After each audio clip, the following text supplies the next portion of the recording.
Hey, we're Saints. Father Chris here. Not with Deacon Greg, but with Erin. Glad to have you beautiful people with us. Welcome to our crucifixional live stream. Erin, good morning. How are you? Good morning. I'm doing great. Great.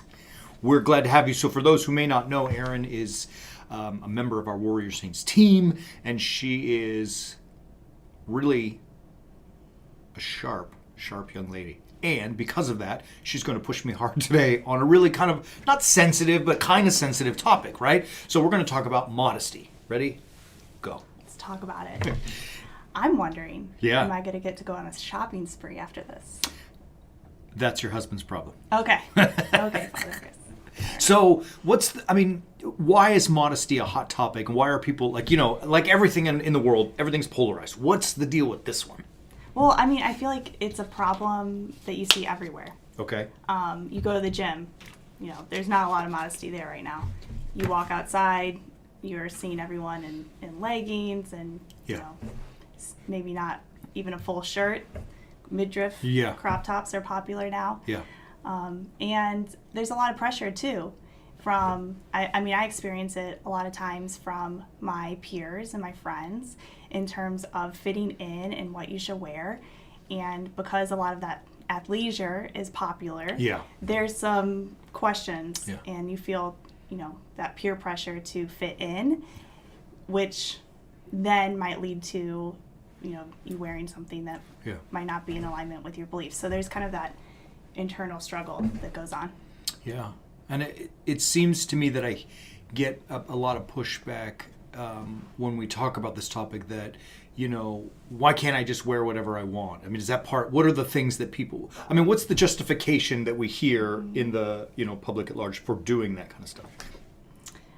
A lot of times people feel just really proud about their body and they want to flaunt it. A lot of people say, if you got it, flaunt it. You're only young once. And so there's that element of it. There's a lot of people who say your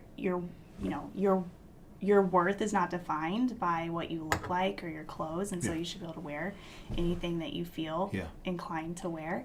There's the other side of it too for those who are trying to be modest. There's a lot of questions, especially from my sisters in the Orthodox faith. Do I need to cover my hair? What do I wear to church? Can I wear a skirt or some pants? Like, what is the right appropriate attire? So for those who may already be dressing appropriately in their everyday life, there's also questions when you start to come into the Orthodox faith about, when I go to church, what is the appropriate attire to make sure I'm respectful? That's a great one. Yeah, that's a good one. So help me get through them so I don't lose track. What's interesting in those pushbacks that you say, I noticed that they're all self-focused. Mm-hmm. They're egotistical in the sense of me and I and so on. And why can't I wear this and so on? And really, legally or technically, you can do whatever you want, at least in the country that you and I live in. But is that the right thing to be doing? That's my question. And I would say that whenever something that we do is focused not on other, but on self, it's the wrong thing to do. Unless you focus on owning your own sins or taking responsibility for your mistakes or, being repentant for the Lord, everything else should be focused on the other. And this is one of the reasons why I have a problem with the way that we're dressing. And forgive me, most of the time it's women. It's never 100%. I understand that, but more, it definitely tends to be a bigger problem with the gals, and and I'm sure I'm going to get hammered on the comment section of this. You'll have to find that, but here, look. Why can't I wear whatever I want? Well, there's a bunch of reasons. One is that this is, that's your private, intimate parts of your body, and those are sacred. And look, I'm just telling you, when you wear really tight spandex, even if you have a great figure, and even if you don't, it's like you are freely giving away your intimacy, right? There was a guy we watched in prepping for this, and I forgot his name, forgive me, but he went through this better than I did. So I'm stealing this idea, but I'm stealing it because it was great. Like, why are you throwing that stuff around so freely? Like, it seems like it should be the most sacred thing. And it makes a little more stress for me, too, when I see, we say it all the time, spandex is not a right. I mean, it's a privilege, or you got to earn that. And I know I'm going to get crucified for that, but it's true. It is true. I mean, if you don't got it, you know what I mean? All right. And that's not to judge people, and that's not to body shame or any of that kind of stuff. But it's like, let there be some respect for yourself. Look, forgive me. I'm talking about my wife. She is, and I'm biased clearly, but she is a beautiful woman. But she has so much respect for herself. She always dresses modestly, appropriately. I mean, she's got a beautiful figure. I mean, I know she's my wife and I'm biased. I get all of that, but it doesn't change the veracity of what I'm saying, because she respects herself. And she is not, one of the things we hear is like, well, it doesn't matter, who I am is not based on what I'm dressed like, right? Mm-hmm. Well, that's precisely what she's doing. She is respected for her mind, not how she's dressed. She doesn't need to draw attention to herself by her dress for her worth, right? Do you think that she automatically has, a little bit more authority when she walks in a room just because of the way she's dressed? What's your take on that? Personally, I do. I mean, again, I'm biased, but I mean, even still, we've been married almost 30 years. Even now when she walks in the room, like, I shouldn't say that she's going to get mad at me, but she looks so good. I'm like, you look good, like, she is beautiful to me, but she commands respect when she walks in the room, because she's dressed well. It just, I mean, what's that old saying? Don't dress for the job you have, dress for the job you want. I mean, it's a reality that we judge people based on our the appearance. You can say whatever you want, and you can quote to me any, woke ideology that you want, but people are prone to making judgments. We do. It's how it works. It's how the brain works. We have to. Our ancestors had to do that for safety and security, and, like, are they going to be a warring tribe? We make judgments. Hopefully we can see through some of the judgments and judge a person based on their worth and their mind rather than these externals. But it happens, right? Like we were talking about. Remember the first day when we started our collaboration? Yeah. I mean, I was dressed modestly that day. I feel that maybe you wouldn't have taken me seriously if I told you what I do and we were talking all about, would we potentially want to work on this Warrior Saints project together? Yeah.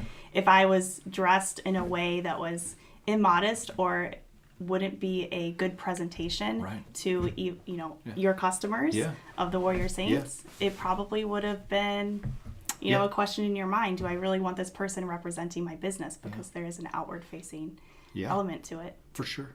And look, I would have judged you. I mean, not even consciously or voluntarily, but it just would have been like, I wouldn't work with that girl. You know what I mean? It would have been on subconscious levels. Well, and I've worked at many different companies. Yeah. And the last company I worked at was primarily a young group of professionals.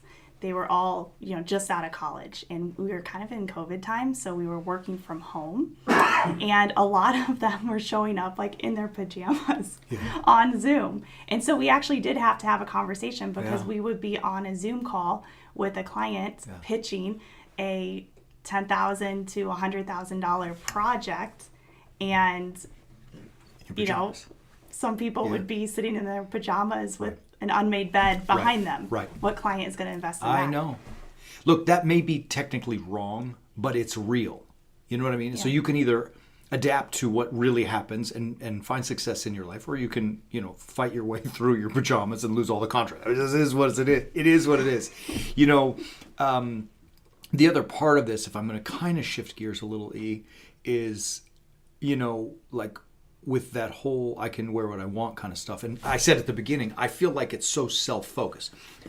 Like St. Paul tells us in Galatians, right, chapter 6, bear one another's burdens, and so fulfill the law of Christ. And what he's saying is your reference has to be the other person. So when you are, let's say you are saying, well, I deserve, to be proud of who I am. Absolutely, fine, But when you dress in a provocative way and go out, men who are attracted to beautiful women will immediately be tempted with the temptation of lust. I mean, it is what it is, right? Science tells us that men think about sex every 6 seconds. I think that's wrong. I think it's every 3 seconds. You know what I mean? Like, it's just, I mean, it's encoded in men's biology and their DNA and all the rest of that stuff. I mean, we want to procreate and pass on our lineage. I mean, that's just in the biology. So if we're striving to live chaste and holy lives, and all of a sudden we're constantly bombarded with that stuff, it's like, what are we talking about? You know, what I'm saying is, you, by saying, I deserve to wear what I want, have stopped worrying about your brother and his salvation. Does that make sense? So in other words, my point is, in all things, it's always looking at the other. And if you're worried about defending your right to wear spandex or leggings or whatever, you can fight that fight, but you have now taken your brother out of the equation. And the same thing goes with, you know, like that whole line of thinking, well, you know, I can wear what I want. It's up to you to not objectify me or look at me. Like, why are you thrusting your responsibility upon me? I mean, you could have prevented that by the choice you made at home when you got dressed. But now you're making it my duty to not sin against you when you're putting me in, exposing me to your, you know, intimate parts and tempting me. Maybe that's not a good way for a Christian to react, but the truth of the matter is that mental approach is on self and not other. And Christ is telling us, always look at other. That's interesting. That's a completely different gear shift. And I never really thought of it that way. But whenever I think of my own life, and I've been at the gym and there's a shirtless guy next to me lifting his weights and he's all sweaty and I'm just kind of like, to me that's very off-putting. I find it to be gross because I'm going to have to use that equipment next. You're sweating everywhere. But also I'm sure that, you know, it seems very egotistical. And to me, it seems very self-centered for someone to just assume that everyone wants to look at them in that way and they look so great that why wouldn't you just want to see me half naked? It's the point. That's what I keep driving to. I mean, they may have wonderful figures, both these, you know, well-built men and well-built gals, but it's that, and you know what? People may want to look at them. I'll be honest, when I see a perfect human body, either male or female, it's like impressive. It's like that person, for me, it's like work. They did the work. They've watched the diet, they've done the cardio, and they've done the, you know, resistance training. Like, not all of us have the discipline. So I'm impressed by that. But at the same time, it's their focus is on, hey, everybody look at me, which is one way to approach life. St. Paul, however, is saying, hey, everybody look at you. And so there's the fallacy. You know, and that's why I say, like, you know, I don't want to scandalize people, although I'm not like those buff bodybuilders, you know, but anyways, it strikes me as you've got to be outward looking, not inward. Bear one another's burdens. It doesn't say bear your own burdens. You know, I think if you also feel like, for example, I run my own business, Father, and as you know, there's been many connections I've made actually in the gym. And had I been wearing almost nothing, maybe those conversations might have been a little bit less professional or a little bit, you know, less productive. I also think about the young girls who are out there and looking up to us as grown women and thinking about what can they do in the future, what should they do, and so I think about that as well, and the example that we're setting for them, and how, you know, I don't know about you, but whenever I was, you know, 12 years old, I was watching the Disney Channel, and I would always want to dress like the characters that I saw on the Disney Channel. And so had they been dressed a little bit more scandalously, then I would have wanted to mimic that. So that goes through my head as well. Yeah, that's a great point too. I mean, you have the responsibility for the subsequent generation, which is that same line: bear one another's burdens. I mean, it's outward looking. You know, we were quoting. We captured 1 Timothy chapter 2. You know, likewise, also that women should adorn themselves in respectable apparel, with modesty, self-control, not with braided hair and gold or pearls or costly attire, and on the verse goes. You know, and it goes on because he says,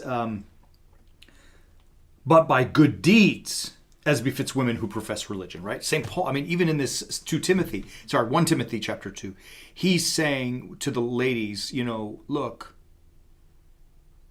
dressed in such and such a fashion, a modest fashion, because you're supposed to be doing good deeds, and part of that is always looking at the other person, even these young girls who you're talking about, even yourself when you were a young girl, to give them an example. I think, to me, it's so important. an interesting thing too in this, some modern women might balk against, the way, don't wear gold or pearls. Well, now we have jewelry where we wear gold bracelets or, fine pearl necklaces girls wear, whatever, One of the challenges, and this goes to the main thrust of our Warrior Saints teaching, and why we put understanding the Bible out there, is that we have to understand what the text is saying. And to do that, you look for the meaning, not a literal rendering. And, in truth, St. Paul is attacking the fashion of the day. It was a lot more, he was seeing around him in the Roman Empire, particularly probably in, Corinth and Ephesus and, all the Philippi, all up to Rome, wherever he was going when he was writing, like a different type of dress than he was thinking was comfortable, probably for the same reasons we've already talked about. And so he's telling women, hey, dress modestly according to the standards of our time. So he would attack the things that may have been perceived as immodest. The challenge then is that we grab that literally and say, well, don't wear it today. Well, those things may not be immodest in our standards today. Fashion has evolved, right? And sometimes it's devolved. But, so what is modest for us today is very different. Like, even the Little House on the Prairie days, right? I don't know if even all of our audience knows that stuff. Many people say that for a woman, particularly in the church, now this goes to your question about how does a woman dress in church, in our churches, they grab that kind of modest appearance, like the Little House on the Prairies type of dress, as the way to be modest. It is certainly one way to be modest, absolutely. But it's not the only way to be modest, right? In my estimation. I mean, our fashion has changed. I said it before, my wife is elegant. You will never, ever, ever see her dressed in a way where you will think any inappropriate thoughts. Mm-hmm. And sometimes she wears pants. Yeah. I mean, it does, you know what I'm saying? It's her dress is always appropriate so that there's no temptation or, inappropriateness. It's just who she is, right? But sometimes she does that in a dress. Mm-hmm.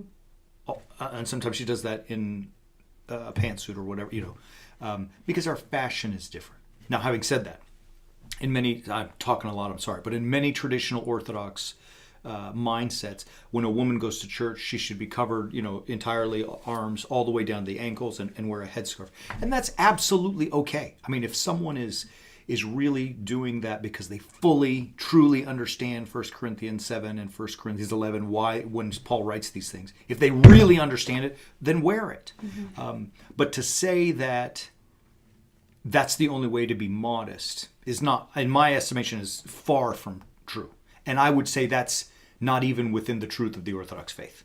Right. Okay, that's interesting. Yeah, there are women who come, excuse me, we certainly have over the years in our parish had women who have come dressed inappropriately, and we've tried to be very respectful to say, like, all right, do better. But we rarely have problems in our parish with immodest dress from men or women.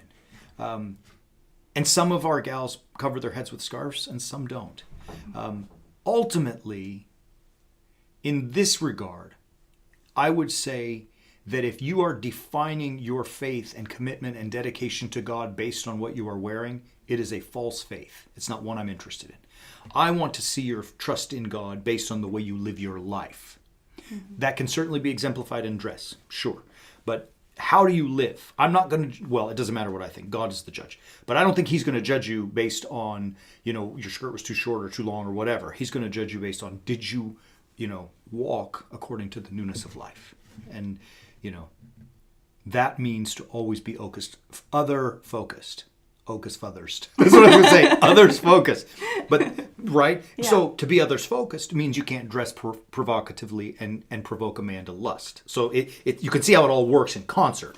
Yeah, and I think for those who are seeking also to find a husband or a wife, it's also an important quality that you would want to see in one another, that they have, number one, the self-respect, and also that they're not going to be drawing a bunch of eyes every time they walk out of the house. Yeah. It's just a thought. I always think too, like, I may be wrong in this, and I may be sounding judgmental, but when women and men dress in those provocative ways, it is a sign, not always, but very often, a sign of insecurity, because they're not comfortable enough in their own mind and who they are that they need to draw attention to themselves through their bodies. And again, that might get a whole litany of hate comments on the thing, but I mean, that's just kind of what I'm seeing out there. And my point to you is, look, you are awesome because of you. If you have a great figure, bonus. But this is what I'm interested in. This is what I'm looking for. And so give me that. I don't need the rest, right?